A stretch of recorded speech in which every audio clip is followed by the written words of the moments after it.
Nós chegamos naquela época tão especial do nosso fim de mês, onde os spoilers de Schumacher no Valkyrie estão chegando e cada vez mais próximos, onde nós podemos, finalmente, fazer a nossa tão esperada previsão do que pode ou não acontecer no capítulo 79, ainda mais depois daquela enorme bomba que jogaram na gente, da batalha ser do Rei Leônidas versus o deus Apolo. Então vamos logo começar essa previsão que está recheada de teorias. E para falar dela, eu vou usar uma pequena base do anúncio que saiu sobre o próximo capítulo lá no final do mês passado. Que qual será o passado do Rei Leônidas que assumiu a liderança?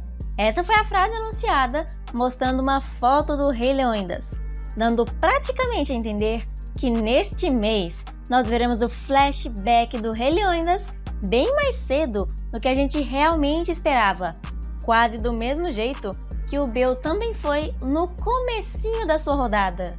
E que com certeza o passado do Leônidas vai mostrar muita coisa pra gente e responder muitas perguntas que o fandom teve desde o início dessa batalha e também principalmente desde o momento em que o Rei Leônidas fez sua primeiríssima aparição.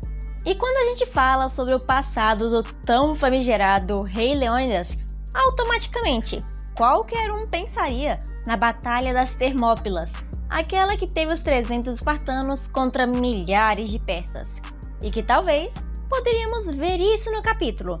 Mas como nós sabemos, o Schumacher tem uma enorme mania de não repetir nada que já foi mostrado ou mostrar muitas coisas fora do comum que a gente com certeza não espera.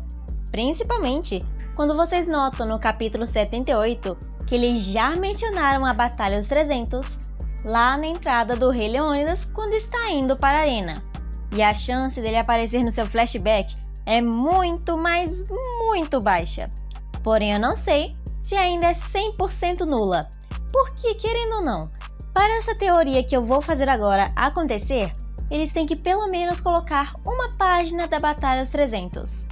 E essa teoria que eu tô tanto falando para vocês é baseada em alguns momentos que aconteceram antes da Batalha de Termópilas, que vão ao mesmo tempo justificar o motivo pelo qual o Leônidas odeia tanto o Apolo, quanto o motivo dos dois estarem lutando nessa rodada e não qualquer outro oponente que a gente tenha teorizado todos esses anos.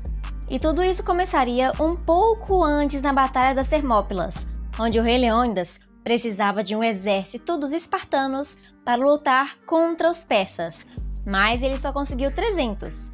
E o motivo especial para ele ter conseguido um número tão baixo até que é bem interessante.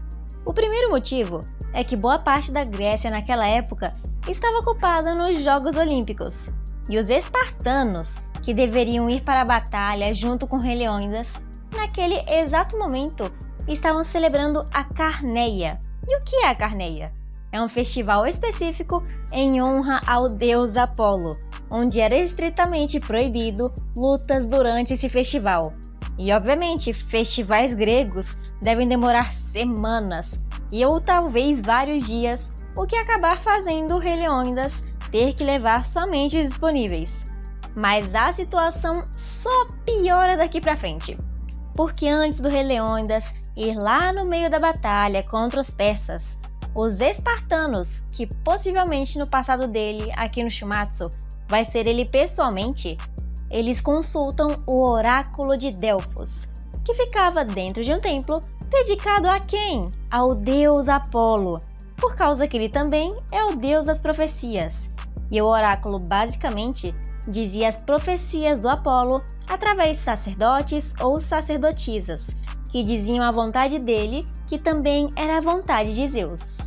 E a profecia dada para os espartanos naquele mesmo dia fala que o destino deles era que sua cidade deveria ser saqueada pelos filhos de Perseus, no caso os persas. E se isso não acontecesse, toda a terra da Lacônia irá lamentar a morte de um rei da casa de Hércules. E nessa hora, eles estavam descrevendo o próprio Rei Leônidas. E aconteceu exatamente o que o oráculo previu na Batalha dos 300 lá em Termópilas. O rei Leônidas morreu e ainda por cima foi mostrado para todo mundo depois disso. Mas vocês sabem mais uma última coisa curiosa sobre essa batalha em específico? É que os persas falaram que iam cobrir o sol da batalha com flechas. E eles fizeram isso, mas aí tem aquilo de que o sol e as flechas também podem representar o Apolo, por conta do sol, o deus do sol, e as flechas que normalmente ele deveria usar como arma de arco e flecha. Então meio que tudo isso está conectado. E resumindo, o Apolo indiretamente, além de ter previsto a morte do rei Leônidas, é como se ele tivesse influenciado para que tudo ao momento da sua morte tivesse ido perfeitamente da maneira que ele quisesse. E eu tenho quase certeza que eles vão sim colocar tudo isso que eu contei para vocês agora no passado do Leônidas. Porque quando a Valquíria mostrou e falou sobre o deus Apolo para o rei Leônidas, ele menciona especificamente que ele é o desgraçado de Delfos, que é exatamente onde fica o seu templo e o próprio oráculo de Delfos, o que já confirma tudo de que ele fez alguma coisa em Delfos que fez ele odiar o Apolo, que pode ser, com certeza, essa previsão sobre a sua morte. O que me deixa até mais toda animada sobre essa batalha, dos dois lutarem um contra o outro, porque é um motivo muito mais profundo e complexo para juntar dois personagens numa batalha do que só juntar dois personagens aleatórios por aí na rodada do Ragnarok, digamos só porque tem uma arma parecida. E mesmo que toda essa história do Rei Leônidas pareça ser muito grande e que cubra todo o capítulo, o Shumatsu tem aquela habilidade maravilhosa de encurtar as coisas. Então tem uma grande possibilidade disso não cobrir o capítulo todo. Então eu queria muito que a gente pudesse ver a Valquíria que fez a Volund com o Leônidas e especialmente a verdadeira Volund dele. Porque eu tenho quase certeza, e vocês do fandom também, que aquele escudo não é a sua verdadeira Volund. Ou que talvez ele tenha algo diferente e especial com isso.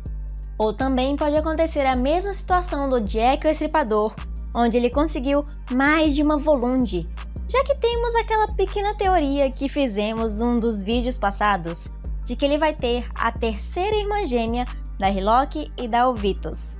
Porque até agora, essas duas personagens tiveram uma das Volundes mais interessantes e diferentes de todas as outras. Então, se ele tivesse a terceira irmã gêmea, talvez ele também tivesse uma Volund mais única e diferente.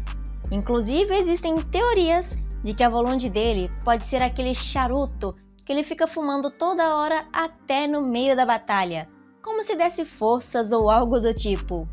E mais uma possibilidade que eu acredito que poderia ter nesse capítulo 79 e que eu particularmente adoraria ver, é se eles mostrassem a arma divina do Apolo.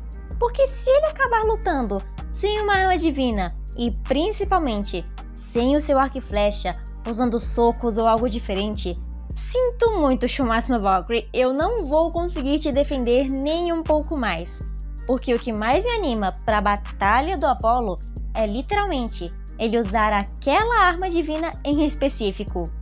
Mas eu ainda tenho uma teoria maravilhosa que eu vi em algum lugar por aí que eu não me lembro bem de onde era, então não vou conseguir dar os créditos, de que a arma divina do Apolo são aquelas manoplas douradas que vimos ele usar no início da batalha, fazendo poses e mexendo as mãos, e que elas poderiam produzir um arco e flecha especiais feitos de luz ou de pura energia, já que o Apolo, principalmente, é dito como o deus do sol.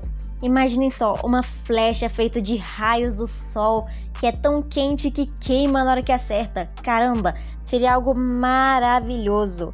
E desse jeito, ele até poderia ter flechas infinitas para usar na rodada, o que faria toda a batalha mais interessante e mais divertida de se ler. E além disso, antes que a gente termine esse vídeo, teve um pequeno detalhe a mais que saiu no momento em que eu estou gravando esse vídeo aqui para vocês. As cores oficiais do Rei Leônidas e também do Apollo já foram reveladas. E obviamente eu vou falar delas para vocês. O Leônidas é exatamente do jeito que a gente esperava. Roupa militarzinha, blusa básica e completamente grisalho. Agora o Apollo foi o que surpreendeu, porque ao invés dele ser loiro ou ter algum cabelo amarelo, alguma coisa parecida, ele tem um cabelo rosa. Exatamente isso! Um rosa claro, ao invés de ser um rosa chamativo, fica até estranho, parecendo uma cor pastel. Mas eu devo admitir que eu gostei muito mais do cabelo dele ser mais rosado do que ter mais um personagem loiro no meio da nossa lista, porque isso já tá ficando saturado e enjoativo. E o Apollo, se tivesse algum cabelo branco ou talvez platinado, ficaria pior ainda, porque ele já é a cara cuspida e lavada do próprio Hades que já morreu. Mas enfim, isso é tudo que eu tinha para falar para vocês sobre a nossa teoria e a previsão do capítulo 79 de Shiumatsu no Valkyrie, que vai sair daqui a alguns poucos dias, dependendo de quando você ver esse vídeo ou quando a gente conseguir postar ele para vocês. Mas de um jeito ou de outro, deixe aqui embaixo nos comentários quais teorias vocês também têm para esse capítulo que tá vindo, ou que vocês querem ver ou querem que aconteça, porque é desse jeito que a gente deixa o Shiumatsu ainda melhor e mais interessante para nós leitores, que amamos essa obra de todo o coração. E por último, porém não menos importante, um pequeno momento especial para os membros do nosso canal. O historiador Jonathan Rock, Ian Thales, Yamado, Cherryland Zero, Vianney Uchiha e Felipe Silva.